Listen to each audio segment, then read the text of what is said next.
Though by Emily, aged 35, and for the past decade, I've dedicated myself to homemaking. My spouse, Michael, a doctor, and I have been leading a reasonably content life despite not having children. However, an unexpected event disrupted our 10-year marital journey. One evening, as Michael arrived home late, he dropped a bombshell. "This is the end for us, Emily," he declared abruptly. Bewildered, I questioned him. "What do you mean by the end? What's suddenly happening?" "I've decided to marry my mistress, so we're getting divorced today," he declared nonchalantly.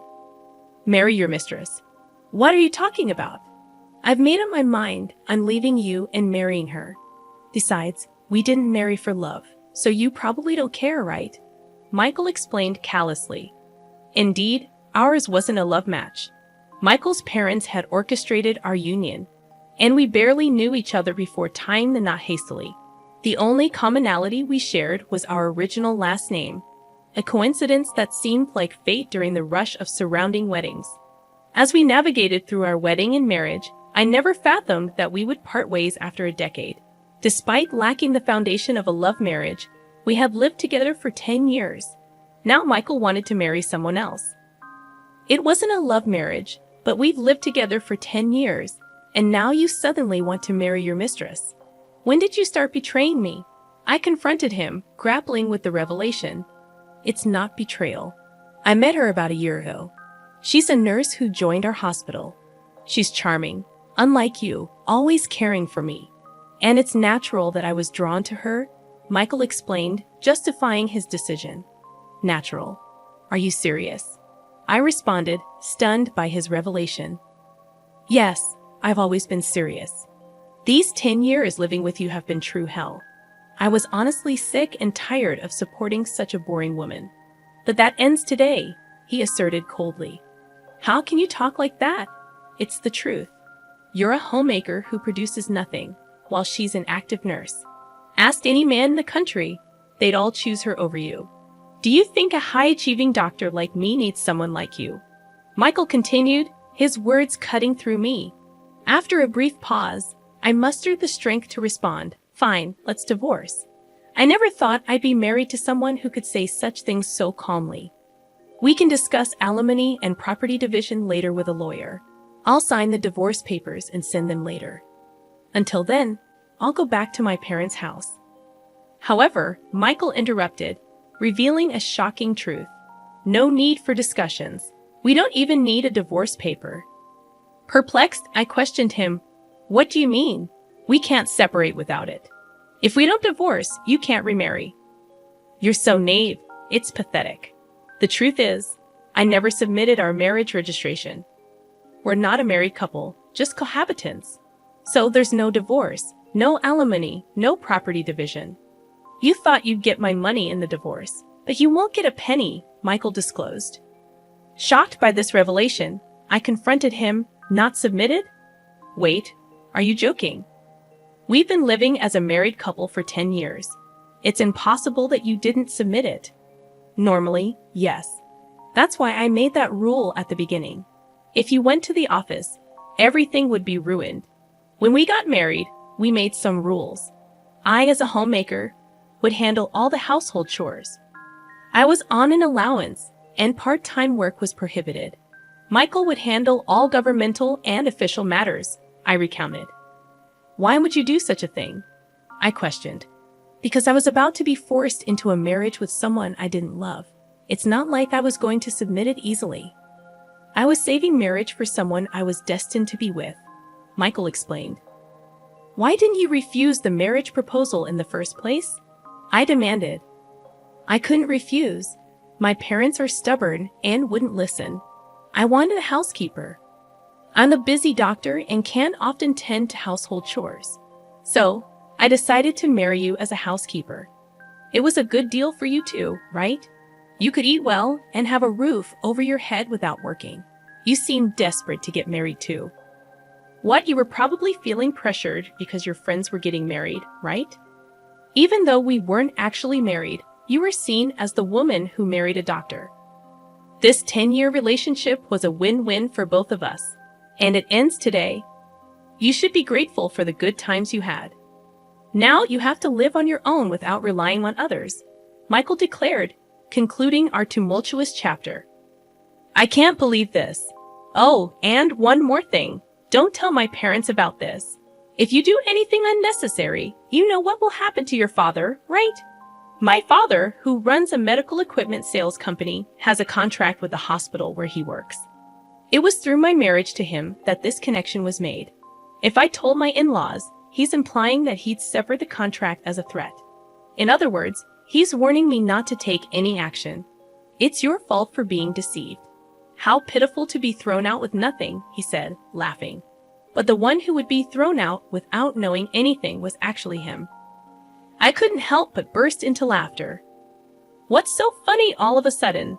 I can't believe you became a doctor with that kind of knowledge, he questioned. I knew all along about your mistress and that you didn't submit our marriage registration, I replied calmly. That's impossible, he insisted. That's why I've been preparing, waiting for the day you'd bring it up yourself. In fact, I had suspected his infidelity for the past 6 months, but I didn't have enough evidence to confront him. So I hired a private investigator to look into his affair. Ma'am, there are 2 things I need to tell you. The first is that your husband is indeed having an affair. We got evidence of him entering a hotel with a nurse from his workplace. And the second is from their conversations. There's a possibility that you two are not legally married. Possibility of not being legally married? What does that mean? I asked, shocked. I overheard your husband and his mistress at a cafe. He said they didn't need to worry about alimony or property division since they never submitted a marriage registration, the investigator revealed. I can't believe it. We've been living as a married couple for 10 years. I don't know why he didn't submit the marriage registration. That's why he never let me handle any official procedures, I realized. Yeah, that seems to be the case. I can't believe this. How could this happen? I explained. It's rare to hear about not submitting a marriage registration for 10 years, but it's not unheard of. This is too much. Am I just supposed to accept this? If we were never married from the start, there's nothing I can do, I lamented. Not necessarily. What do you mean? The investigator asked. Let's make him pay for deceiving you for 10 years. First, we need to prepare without him noticing, I declared. And so, I began to prepare with the investigator to punish my husband. So what if you knew we were never married from the start? So it doesn't matter what I do with other women. I don't need to take any responsibility, he said, oblivious to the storm that was about to hit him. I pitied myself for not knowing anything. But it seems you were the one truly pitiful. What do you mean? We're considered to be in a common law relationship on paper. So what? You might not know, but you can actually claim alimony and divide property in a common law relationship. What he didn't know was that registering as a de facto marriage would backfire on him. You can make claims in a common law relationship. It's not well known, but yes, you can. Of course, there are some conditions, but looking at your case, it seems you meet them. What are these conditions? A common law relationship is established based on 2 criteria. First, both parties must have the intention to marry. If it's just living together, that's cohabitation. Mutual intent to marry is key. For instance, if you had a wedding ceremony or were recognized as a couple by others, it can be acknowledged. We've had a wedding ceremony, and our parents and friends know us as a couple. Then the first criterion is met. The second is living as if married. This includes sharing household life for over 3 years. You've been living together as a couple for over 10 years, and as a homemaker, you obviously shared the household finances. This is recognized as a marital relationship. So that means if you can provide proof of what we discussed, you can claim alimony and divide property. I'm not an expert in this area, so I'll introduce you to a lawyer. You can work with them to bring him down. After consulting with the lawyer, I was told that I could indeed claim alimony and property division from my husband. So I'm going to demand alimony and property division from you, I informed my husband, who turned pale. His confidence, which had looked down on me just a moment ago, was gone. But even if you can claim alimony and property division, you're just an unemployed woman. Do you plan to rely on your parents after being kicked out? He scoffed. Didn't I say I was preparing? I've already found a job starting next month. I've also got my eye on a new place. Don't worry about me, I responded confidently. What he thought, that a clueless homemaker would be helpless, had backfired. I'll make sure to discuss this with your parents, just so you know. Do you not care what happens to your father if they want to break the contract? He challenged. Let them. Sure, you were the link to the hospital, but the contract continued because of my father and his company's efforts. Whether or not they keep the contract is up to them. Let's see if they'll break a contract just because the doctor's wife of 10 years was a lie. Try saying that to my father and me. We won't be affected if the contract is broken over this. It only shows the depth of their trust. We'll just find another hospital to partner with, I asserted. Saying this, I took out my phone. You're not calling your parents, are you? He questioned. That's exactly what I'm doing. Our parents think we're still married.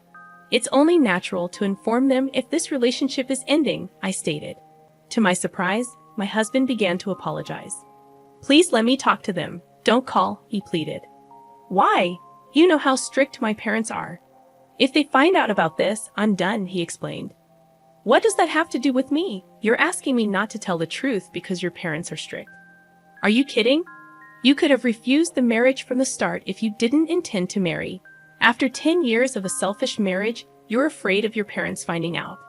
I can't accept such a convenient story, I retorted. But I can't accept your story. I'll make sure to tell both your parents and mine, I declared. And so, I called both sets of parents. All four were shocked upon hearing my story, and a meeting was promptly arranged at our house. I've heard everything over the phone. Is it true that you pretended to be married for 10 years without submitting a marriage registration? Speak up, you foolish son, my father scolded. It's true. I didn't submit it. Why would you do such a thing? Didn't you think about how Emily would feel? My mother added. I had no choice. No choice, you say? How can you even say that? It's actually your fault, Dad and Mom. I didn't want to get married, yet you started looking for a bride on your own. Saying it was time, he explained. I got married because you arranged meetings and tried to force a marriage on me. You're the one who agreed to the marriage, aren't you? I had to agree. If I had refused, you would have made a fuss about it, so I decided to get married. If you were resolved to marry, why didn't you submit the marriage registration? I read about a man on the internet who was in the same situation. He didn't want to marry but had to because of his parents. He lived a married life without submitting the registration, then revealed the truth when he found someone he truly loved. That's appalling. And what happened to that guy in the end, he asked. He's now married to the person he loves and has a real marriage. So I too will marry my girlfriend and have a real marriage. Then my parents, who had been silent until now, spoke up after hearing his reasoning. A real marriage, huh? Sure, you might not have had a love marriage, but do you remember what you said at the wedding? We will never forget to care for each other and build a home full of smiles. What did those words mean to you? What were we shown? We sent our daughter to you hoping for her happiness, but you deceived her for 10 years without submitting a marriage registration. Did you build a home full of smiles? Now you're leaving her for another woman. Can someone who acts without a shred of care, even if they change partners, truly have a real marriage? Well, he began, but my father-in-law interrupted. I was happy you married our daughter, not just because you were a doctor. I thought she could build a happy home with someone as sincere as you. But it seems we were mistaken and deceived. And you threatened our daughter. If she told us about this, you'd cut off the contract with our company. Seriously. If you're going to threaten our daughter, we'll cut off the contract ourselves. Be warned, we will tell the truth when asked. Why? If you do that, there will be rumors at the hospital. Well, yes, but that's the result of your own actions. You were the one who threatened us with cutting off the contract. My husband was in complete panic at this unexpected turn of events. Please wait. This is getting out of hand. Let's just talk, he pleaded. At that moment, my father-in-law grabbed him by the collar, furious. Don't mess with us. We didn't raise you to be such a scoundrel. What were you thinking, father? Please stop. By not submitting the marriage registration, you might have thought you were doing yourself a favor. But because of your selfish actions, Emily was strung along for 10 years. What were you thinking, causing such trouble to others? The living room fell silent. My husband, faced with my father-in-law's words, had nothing more to say. Emily and your parents, I'm truly sorry for the trouble caused by this idiot, my father-in-law said. No, you parents shouldn't apologize. It's not your fault. However, it's partly our responsibility as parents for letting him act this way. For now, we'll take him home and make sure he doesn't continue his reckless behavior. We'll deal with the aftermath properly. We're very sorry for all this. And with that, my husband was taken away by his parents back to his childhood home. You've been through a lot. For now, you should come back home and rest. We'll think about what to do next later. You don't need to worry about anything right now, my parents said, thinking I was completely exhausted and deceived. They spoke to me with such kindness. Thank you, but I won't go back home yet. I still have things I need to do. I declined their offer and stayed in my own home. What I had to do was prepare for the final settlement with my now ex-husband. Gathering evidence for our common law relationship, I was getting ready to claim alimony and divide our assets. A few weeks later, a meeting with a lawyer was arranged. However, even if I agree to alimony, why should I divide my property? She's been a homemaker for 10 years, never working a day. All the furniture, clothes, food. I paid for everything. Now you're telling me to hand over the money I worked hard for, the furniture I bought. He ranted, unable to accept that his money would be shared with me. Yes, that's correct. The money you earned and the furniture are subject to property division, the lawyer explained. Why does it have to be like that? He protested. Who did the housework? While you were working, who cooked meals with the groceries you bought? That's irrelevant now. No, it's very relevant. A homemaker is entitled to property division because housework and child care have economic value. Speaking as a human, not just a lawyer, do you think housework is something anyone can do, that it's just expected of a homemaker? The reason you could live freely is because of her support. Don't get that wrong. And this situation is a result of your actions, yet you have the audacity to be selfish, the lawyer continued. What'd you say? Never mind. Anyway, she's entitled to half of the assets for property division. That's how it is. Dan, regarding alimony, we intend to claim $100,000 from you. $100,000? Why so much for a relationship that wasn't even a marriage? It's precisely because you weren't married. Normally, alimony claims in common law relationships range from $10,000 to $40,000. However, in your case, you pretended to be married for 10 years and selfishly tried to kick her out when you found someone else. The amount is determined by the severity and duration of your actions. But still, you may think 10 years is just a short time, but it's longer than you realize. During that time, she devoted herself to you, believing you were a married couple. You have no right to complain after betraying her. A perfect rebuttal left him speechless, and he reluctantly agreed to my demands. Then I also sent a notice of claim for alimony to his mistress. I knew who and where she was, thanks to the investigator, as she was a nurse working at the same hospital.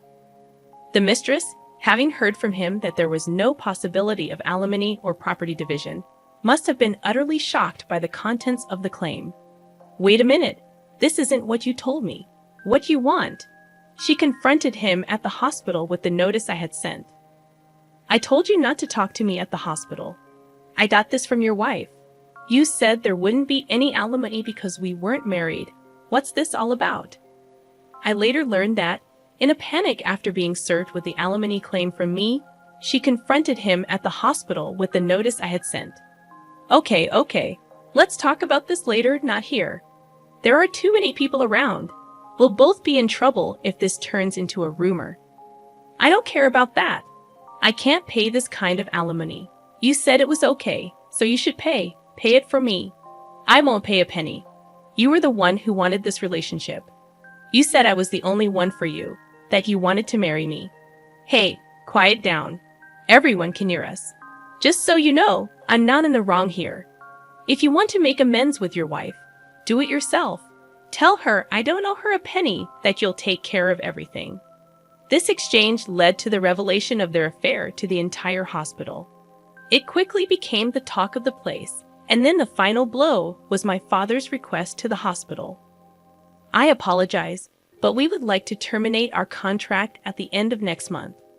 The hospital, aware of the rumors, asked my father, "Excuse me for asking, but is the reason for canceling the contract related to Dr. Michael's affair? It's already become a rumor." Yes, a nurse presumed to be involved caused quite a scene. I never imagined he had been pretending to be married for 10 years without submitting a marriage registration. I never expected it to turn out like this. You mean he never submitted the registration?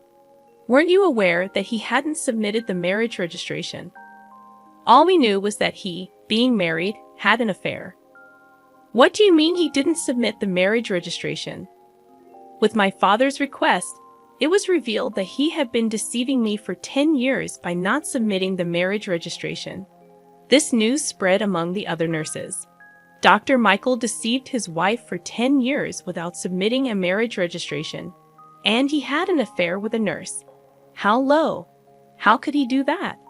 Can someone really not notice for 10 years?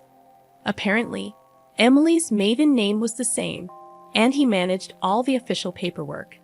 That's scary. The rumors spread not only among hospital staff, but also to patients, and both Michael and his mistress received cold stares. Unable to endure, they soon resigned from the hospital. As my father told me, "Did you manage to get the alimony?" "Yes, I received payments from both him and his mistress." She refused to pay until the end, claiming she was deceived. But the lawyer made it clear her argument wouldn't hold, and she reluctantly agreed to pay. That's good. What about you, Dad? Did the contract get canceled after all? No, that's off the table. He resigned, and since our company is trusted, the hospital asked us not to cancel the contract. We couldn't cancel it after they asked like that. That's a relief. Then I started a new life in a new place and was living happily. About a year and a half later, my ex-husband contacted me. "Is it true you got remarried?" I had married a man I met at work, and somehow he had found out. I wondered whose number this was. Going through the trouble of changing your number just to contact. Just answer my phone. Yes, I got married. You betrayed me. Betray? We were never legally married, so I didn't think it would matter to you. Right? That's a different matter indeed. Things are different now. We're completely separated, so my marriage has nothing to do with you. Is that why you contacted me? After I said this, he seemed at a loss for words. Then he taunted. Of course, you're still unmarried, since you probably haven't submitted a marriage registration again. You're that kind of woman. But things weren't as he imagined. Unfortunately for you, my husband isn't the kind of person to do such terrible things. He knows all about your story, so to ensure I wouldn't feel anxious, we went to the office together to submit the registration. Sadly for you, things aren't as you thought. I can somewhat understand your wish for you to be unhappy, considering your own misery, but sorry for happening now. I told him this and hung up with him. What kind of life do you want? I don't know. But unless he changes his selfish nature, it's unlikely he'll ever find happiness.